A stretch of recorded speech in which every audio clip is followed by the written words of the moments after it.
मेरा कार्यकर्ता है, मैं उसके साथ कंधे से कंधा मिलाकर खड़ा हुआ हूँ। मुझे केवल रोहतास जैसे 100, 150, 500 आदमी इकट्ठे करने वाले आदमी नहीं चाहिए। मुझे वो आदमी भी चाहिए, वो सिंगल आदमी भी चाहिए जो आम आदमी पार्टी की टोपी लगा के एक है कि मैं अरविंद केजरीवाल जी का सच्चा सिपाही हूँ और मुझे कहीं भी खड़े कर लो, मैं अरविंद केजरीवाल जी की विचारधारा को कहीं भी ले जाकर, कहीं भी नारे लगाकर और उनकी विचारधारा को किसी भी समस्या का सामना करूंगा और ठोक कर करूंगा। तो ये जो सोच होती है उस सोच के ये आदमी है। और मैं तो ये मानता हूँ कि अभी मेरा जो इंटरेक्शन हुआ है वो अनुराग जी से हुआ है।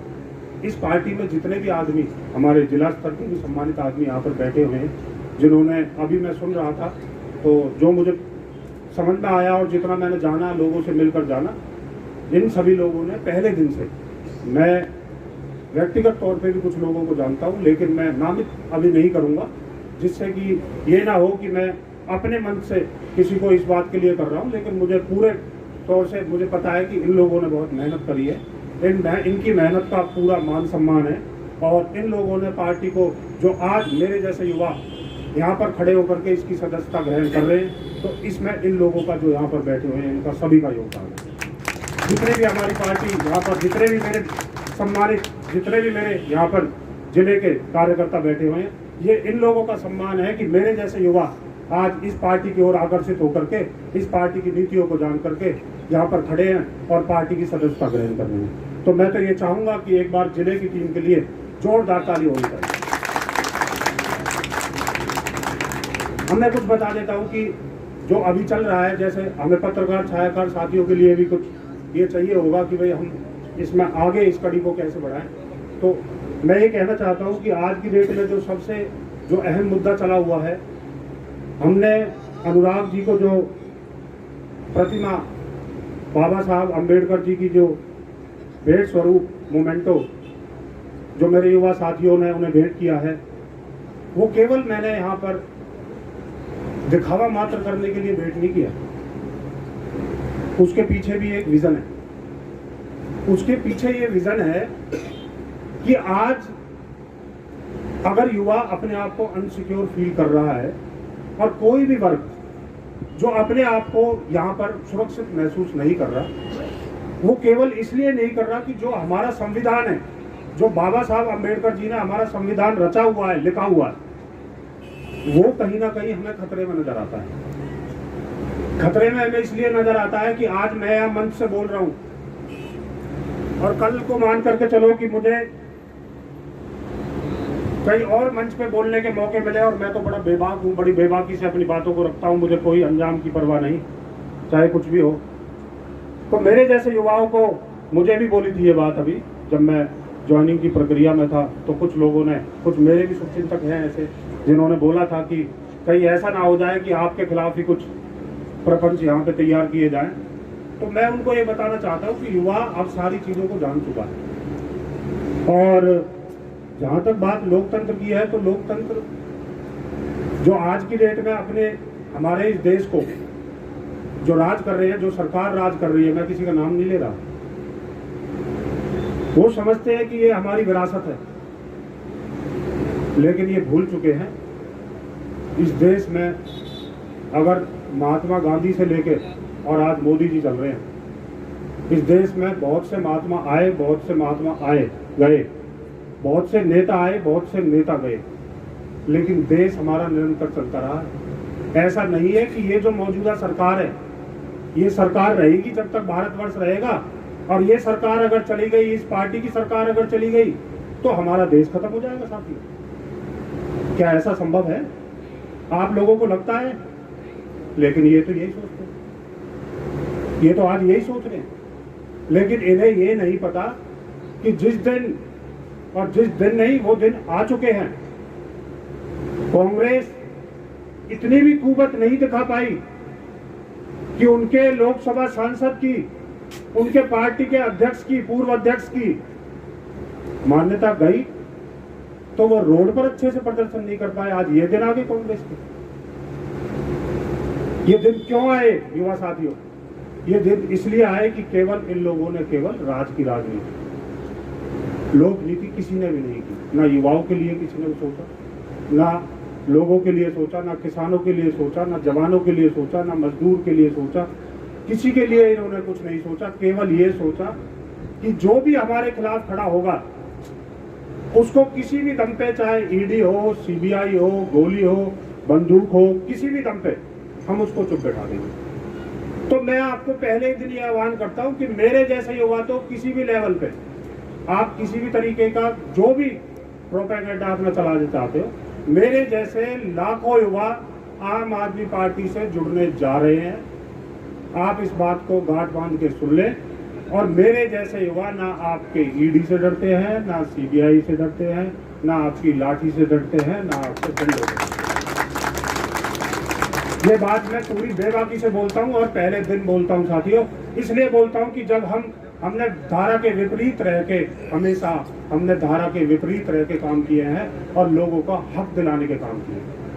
तो आप सभी से मैं इस कड़ी को आगे बढ़ाते हुए मैं बताऊंगा कि जो अब शिक्षा का जो मुद्दा चला हुआ है, जैसे कहते हैं कि केजरीवाल जी रोज जब मोदी जी की डिग्री लेके बैठ के और ये बोलते हैं कि ये हमारा प्रधानमंत्री पढ़ा लिखा नहीं है, तो मैं इस पे थोड़े साक्ष्य भी देना चाहूंगा। केवल बोलने हमारे नेता बोल रहे हैं और उनके चेले अब यहाँ काम कर रहे हैं कि हो क्या रहा है यहाँ पे, मैं बता देता हूँ आपको। अभी जो मौजूदा जो सरकार है, उन्होंने 60,000 स्कूल, पूरे भारत में 60,000 सरकारी स्कूल बंद कर दिया।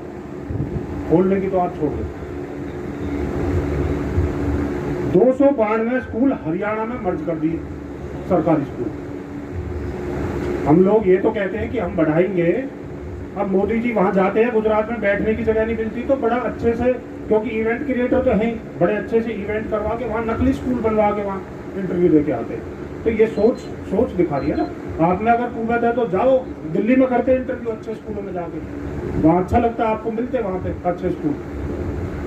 38,000 टीचरों की जगह आज मौजूदा सरकार हरियाणा में 38,000 टीचरों के, अगर कोई टीचर मेरा भाई यहाँ पे हो तो 38,000 टीचर की जगह आज खाली है, रिक्त है, जिसपे और इस रिक्त है इसीलिए तो वो स्कूल बंद करने पड़ रहे हैं, क्योंकि ये सोच ही नहीं है कि ये युवा पढ़े हैं। तो ये चाहते हैं कि भाई ये इन कामों में लगे रहे, कि कभी प्रॉपर्टी आईडी बनवा लो, कभी अपनी परिवार पहचान पत्र बनवा लो, कभी आधार कार्ड बनवा लो, कभी आधार कार्ड को पैन कार्ड से लिंक करवा लो, कभी अपने बैंक अकाउंट को लिंक करवा लो। ये आपको काम तो ठीक दे रहे हैं वैसे हम लोगों को, लेकिन अब हमारे हो चुके हैं, अब कुछ और काम करेंगे अच्छे से, इनका जो बदल के और चीज़ों को ट्रैक पे लाएंगे कि भाई इनको ये समझ में आ जाए कि आपने बहुत काम दे लिया हो। अब इनका बदलाव का समय है और इनको बदलने का काम करेंगे। पिछले 8 साल में आपको जानकर हैरानी होगी, एक भी जेवीटी टीचर की भर्ती नहीं हुई है हरियाणा के अंदर, एक सिंगल जेवीटी टीचर। और ये जो स्टेट्स है, मैं आपको ये और बताऊंगा, ये जो सभी जो मैंने स्टेट्स ये निकाले हुए हैं, ये मेरे मन गढ़ंत नहीं है। आप अभी बैठे बैठे सभी एक्सपर्ट है, अभी तो सब मोबाइल है सभी के हाथ में, ये गूगल कर लो आप, ये सभी आप एक बार देखोगे तो आपको सब दिख जाएगा। यहाँ पे जो हमारे अस्पताल है, अस्पताल पे इसलिए आऊंगा कि शिक्षा की साथ साथ हम लोग मोहल्ला क्लिनिक भी तो चलाते हैं। तो मोहल्ला क्लिनिक में हम लोगों ने तो क्या किया है कि हमने तो मोहल्ले लेवल पे लोगों को अपॉइंट किया हुआ है और उस लेवल के डॉक्टर्स को अपॉइंट किया हुआ है कि भाई आप जा करके अपनी सेवा दो, वहाँ पे लोगों की सेवा करो। और जो मजदूर, जो गरीब वहाँ पर आ रहे हैं, जिनके पास पैसे नहीं है अपना इलाज करवाने के लिए, उनका मोहल्ला स्तर पे इलाज करो। उनका जो जिले के और वो जो चल रहे हैं, जो अस्पताल चल रहे हैं, वो तो अलग है। मोहल्ला स्तर पे उन्होंने मोहल्ला क्लिनिक खोले हुए हैं। अब मैं खिलाड़ी होने के नाते एक बात जरूर आपके संज्ञान में लाना चाहूँगा और फिर ज़्यादा लंबा इस भाषण को नहीं करूँगा, विराम देंगे इसको। जो मुद्दा मैं चाहता हूँ कि मेरे पत्रकार छायाकार साथियों से ये चाहूँगा भी कि अगर मुझे मौके मिले और पार्टी नेतृत्व में मेरी बातों को माना, जिन बातों को मैं मन से कहना चाह रहा हूँ, पहले दिन मैं क्रिकेट का खिलाड़ी रहा हूँ और क्रिकेट का कप्तान रहा हूँ, क्रिकेट टीम हरियाणा का निरंतर, जिले का भी रहा हूँ और पूरे हरियाणा का भी रहा हूँ। नेशनल लेवल पे मैंने क्रिकेट खेला और क्रिकेट के कप्तान के साथ साथ मैं चैंपियन क्रिकेट कैप्टन रहा हूँ, जो टीम जीत के आ रही है। हमारा जो पूरे हरियाणा को जो गौरव हुआ करता था,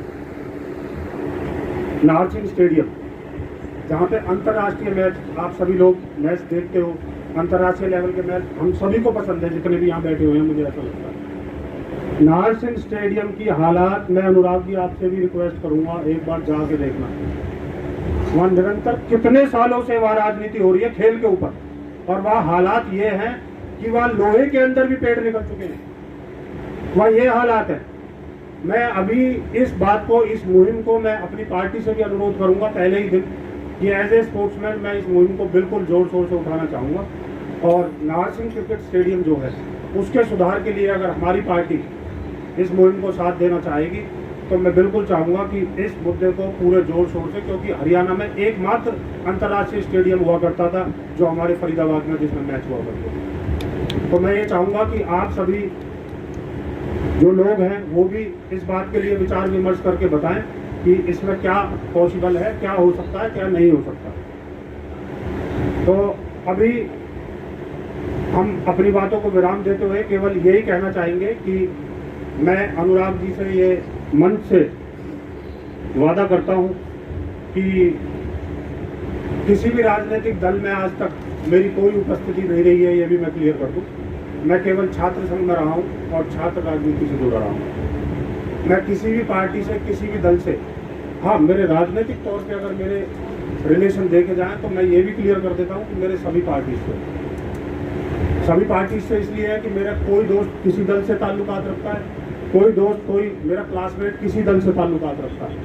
तो मेरे रिलेशन सभी से अच्छे हैं, लेकिन मैं आज तक किसी भी राजनीतिक दल से जुड़ा नहीं रहा हूँ।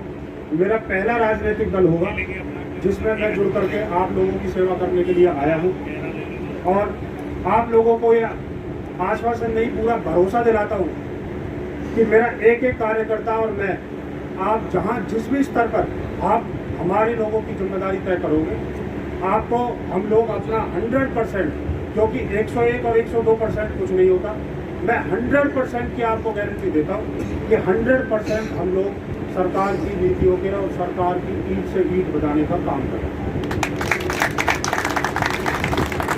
अब मैं विराम दूंगा आपकी वाणी को, और जो पंक्तियां हैं जिनके साथ मैं विराम देना चाहूँगा, और जो मेरे करीबी है वो इन पंक्तियों को जिनको मैं बोलूँगा वो समझ भी जाएंगे कि ये किसके लिए है। और मुझे ऐसा लगता है कि अनुराग जी भी इन पंक्तियों को भली भांति जो है उस कंटेक्स्ट में समझ पाएंगे जिस कंटेक्स्ट में मैं इनको बोल रहा हूँ। हित वचन तूने नहीं माना, हित वचन तूने नहीं माना, मैत्री का मूल्य नहीं पहचाना। हित वचन तूने नहीं माना, मैत्री का मूल्य नहीं पहचाना। तो लो मैं भी अब जाता हूँ, तो लो मैं भी अब जाता हूँ, अंतिम संकल्प सुनाता हूँ। तो लो मैं भी अब जाता हूँ, अंतिम संकल्प सुनाता हूँ। याचना नहीं अब रण होगा, याचना नहीं अब रण होगा, जीवन जया मरण होगा। आम आदमी पार्टी, आम आदमी पार्टी, आम आदमी पार्टी, इंकलाब, इंकलाब। आप सभी आए, बहुत बहुत धन्यवाद।